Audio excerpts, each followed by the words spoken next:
Olá, pessoal. Bem-vindo à análise da Supertaça de Portugal, para nós Supercopa, né? Eles chamam aí de Supertaça. Cheguei a gravar ontem o conteúdo junto com os cenários. Quando fui postar, o aplicativo deu um bug lá, não gravou, não deu áudio nenhum. Então tô deixando para gravar hoje, um pouco tarde, né? Já é meio-dia a hora que eu tô gravando, meio-dia e meia. Mas quem estiver escutando aí até antes do jogo, espero que ajude. Meu nome é Rodolfo.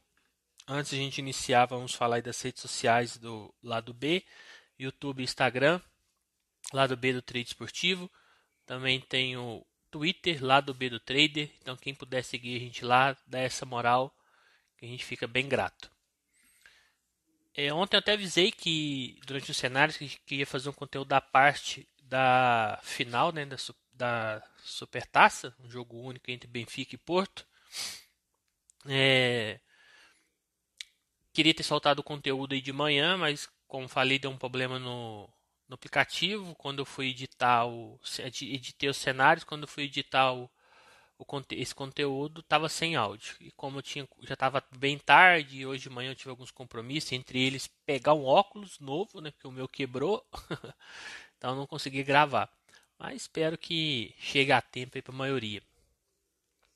Bem, vamos falar então primeiro do Benfica, que é o atual campeão português. O Benfica que teve uma janela mais movimentada que o Porto. O Porto trouxe poucas peças, praticamente nenhuma, é o mesmo time. O Benfica já tem alguns novos nomes aí, né? É, Como é o primeiro jogo da temporada, tem toda uma questão física envolvendo alguns jogadores, saídas, a janela ainda não fechou, talvez os elencos ainda vão ter mudanças.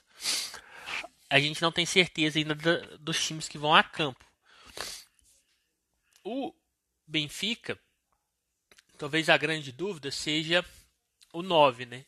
Com a saída do Gonçalo Ramos, que já está treinando no PSG, apesar de não ter sido anunciado oficialmente ainda. Acho que não foi ainda. E o Arthur Cabral, que foi contratado, ainda não está apto, né, para jogar. Pelo que eu vi nos meios aí de comunicação portugueses, alguns perfis que falam sobre o Benfica, provavelmente quem deva jogar vai ser o Musa, né? Mas a gente não tem certeza ainda. Vamos falar aqui mais ou menos do time que deve entrar a campo. O goleiro é o Vlachodimos, né, o grego, o nome. Como todo grego, a maioria é bem difícil o nome. Ele é o titular, é o que vem jogando desde a temporada passada. A dupla de zaga é o Antônio Silva e o Otamendi. O Otamendi ainda pode ou não jogar. Eu vi alguns meios falando que talvez o Morato, né, o brasileiro, jogue. É, o lateral direito é o Antônio Bá. E da esquerda é o Jurasek, que está jogando mais, né? Mas ele também tem uma disputa de posição com o Ristic. Então provavelmente um dos dois deve jogar, pelo que eu vi, tá mais pro Jurasek. No meio de campo tem uma trinca ali, que é o João Mário, como se fosse um meia mais avançado, e dois volantes, que é a nova contratação, né? O turco lá do Feyenoord, o Koksu, e um que já estava no elenco, o Ausnirs. Deve ser os dois volantes. É, mas também há dúvida nesses dois volantes. Pode entrar o Florentino, tem o Chiquinho. Então tem toda uma. É o clássico também, né? Os treinadores não querem entregar o ouro aí antes da hora, na escalação.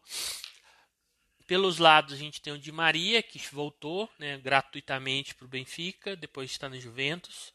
Ele acho que já tem 35 anos, se eu não me engano. Mas é um jogador ainda que demanda um cuidado, né, principalmente no futebol português. Eu acho que ele faz diferença.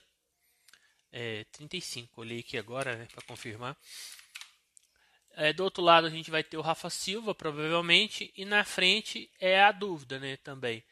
Como o Gonçalo Ramos foi para o PSG, pode entrar algumas peças, mas eu acho que deve ficar mais para o Musa. Vamos ver se reflete. Em relação ao time, eu acho que a parte ofensiva é o grande destaque, porque a gente ainda tem algumas peças como o David Neres no banco, que pode entrar, dar uma mexida no time, caso precise, né? Talvez não está bem o time. A gente tem um meio de campo que para mim é bom. O João Mário é um bom jogador, né? Parte da frente. Uma defesa que já está estabelecida, é mais ou menos essa daí. E eu acho que o Benfica vem forte para esse ano. Eu acho que entra como favorito no momento. A gente tem que ver como é que esses elencos é, vão ficar mesmo, né? Então ainda pode entrar jogadores, sair algum que for contratado. Tem toda essa questão aí do mercado. Mas eu acho que o Benfica entra teoricamente como favorito. As odds aí mostram isso, né? Tá 2,25 para o Benfica, 3,10 para o Porto. Mas a gente tem que lembrar que é clássico, né? É velho falar isso, mas as coisas se equilibram muito na vontade, ainda mais que é o primeiro jogo do ano oficial. Teve os jogos pré-temporada, mas não é a mesma coisa. Então fica de olho aí, não vai só no favoritismo, né? Vamos esperar se vai ter algum padrão. São jogos difíceis de trabalhar, na minha opinião. Clássico, eu sempre vejo muita dificuldade. Por mais que o time esteja pior ali, igual, ele também tenta atacar. Mas eu vejo um certo favoritismo teórico aí, né, pré-live para o Benfica. Bem, o Porto tem algumas questões que eu vi sobre o time. Primeira questão é a lateral esquerda. Parece que o Wendel, que é o brasileiro que veio do Bayer Leverkusen, não está bem avaliado. Os adeptos, né, a torcida está bem descontente com o lateral. O Zaidu também parece que não tá lá essas coisas, que é o nigeriano, outro lateral. Pelo que eu vi, vai entrar o Zaidu, até porque o Wender não jogou na pré-temporada, o técnico não deu minutos a ele. Estão tentando vender ele ou o Zaidu, mas estão querendo mais ele, né? Pelo descontentamento. E devem trazer outro lateral esquerdo antes de fechar a janela. O lateral direito, o titular era o João Mário na temporada passada, até ali pela metade, quando ele machucou sério. E ele ainda não voltou. Quem eles colocaram de lateral direito foi o PP, lateral do Grêmio. Lateral do Grêmio não, atacante do Grêmio, que lá virou lateral por causa dessa ausência aí do João Mário. E é ele que deve jogar na direita. Então na esquerda deve ser o Zaidu, na direita o PP improvisado, mas ele já vem jogando assim desde o final da temporada passada, os últimos 10, 12 jogos ali, ele é que jogou. A zaga é a mesma do ano passado, Marcano e Pepe. É uma zaga já com uma certa idade, né? O Pepe já está com seus quase 40 anos aí. Deixa eu ver a idade dele aqui para não falar besteira. Mas assim, é uma zaga que não é tão rápida, são jogadores já cascudos, tem toda a experiência, mas com jogadores rápidos, como o Di Maria, apesar de não estar numa idade nova assim, né? Com tanto vigor, ele consegue ainda durante um tempo imprimir bastante velocidade.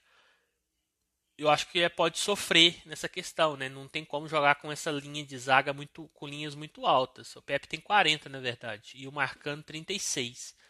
Então já são uma linha de zaga mais experiente, né? Vamos falar assim. O goleiro titular é o Diogo Costa. É, ainda não tem 100% de certeza se ele vai ser titular. Parece que está com alguns problemas físicos.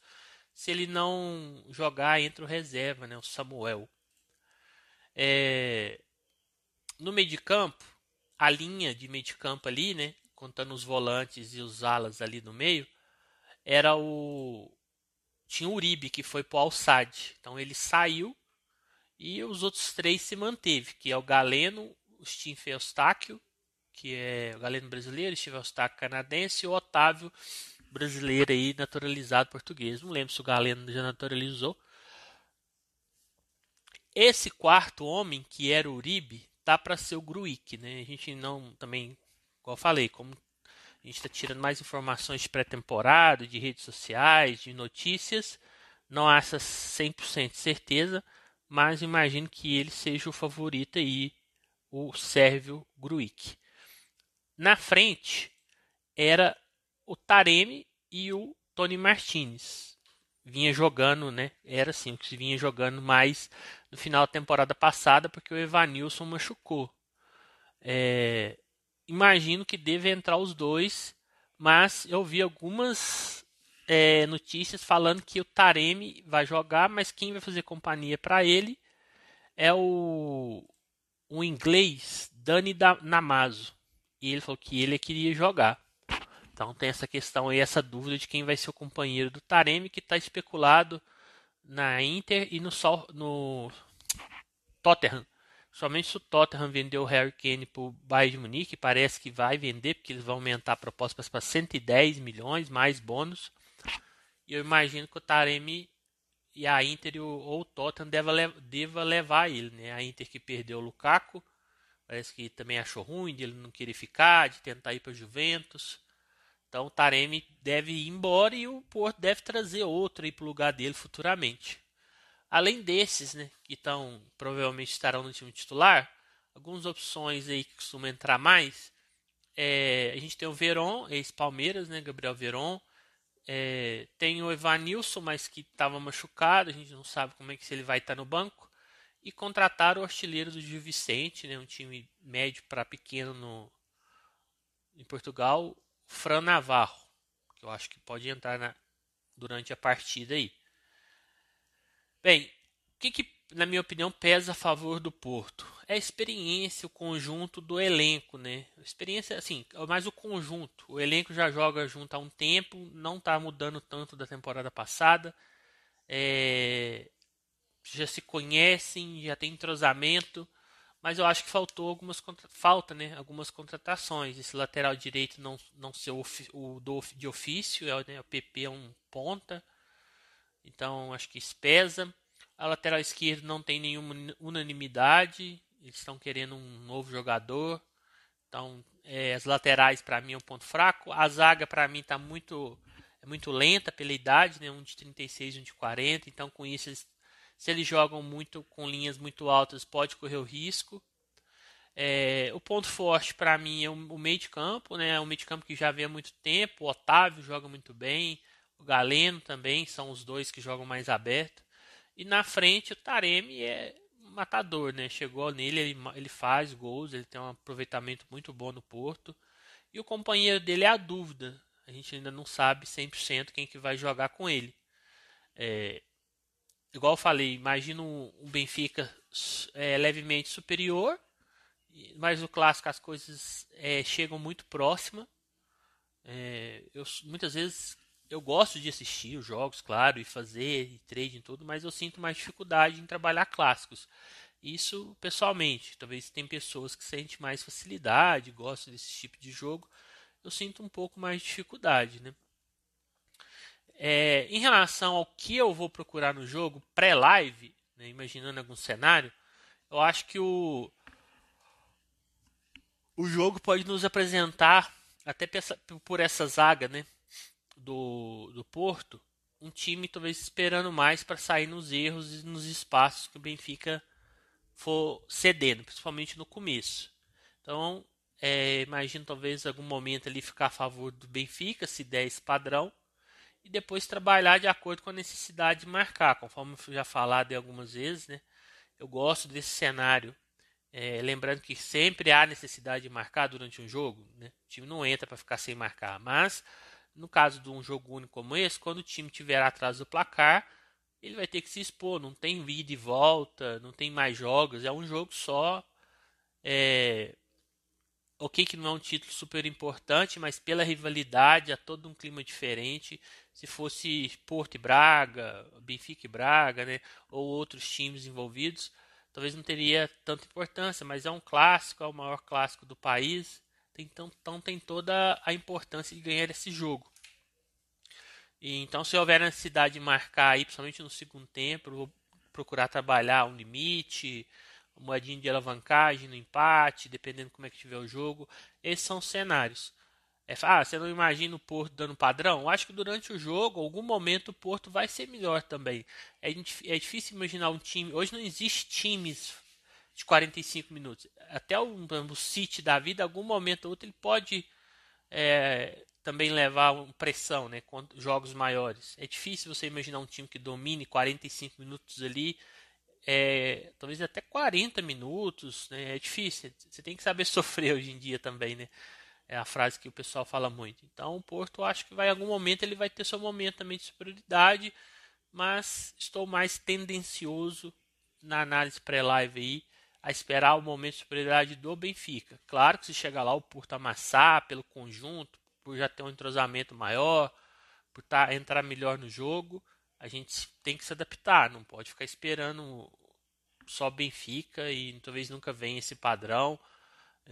Isso aqui é um cenário pré-live, a gente tem que saber trabalhar de acordo com o jogo nos apresenta também. Então é isso, espero que vocês tenham gostado aí, né, ajudado de alguma forma. Imagino que o Porto deva trazer algumas peças, né? Eu achei o elenco dele um pouco raso, do meio para trás aí tá faltando algumas pecinhas. E o Benfica, acho que falta também mais gente na frente, né? Tem o David Neres, mas eu acho que talvez falta mais um ala. Eu acho que a chegada do Arthur Cabral provavelmente vai disputar a posição com o Gonzalo Guedes. Vai ser bom, acho que o Cabral é um bom nome, dá uma opção de jogo. Ok, a bola não está funcionando por baixo, eu posso jogar ali pro pivô, uma bola alta, mas hoje não tem ele, então a gente vai ter que ver como é que eles vão se adaptar. Então é isso. Espero que tenha ajudado aí. Um grande abraço a todos e fique com Deus.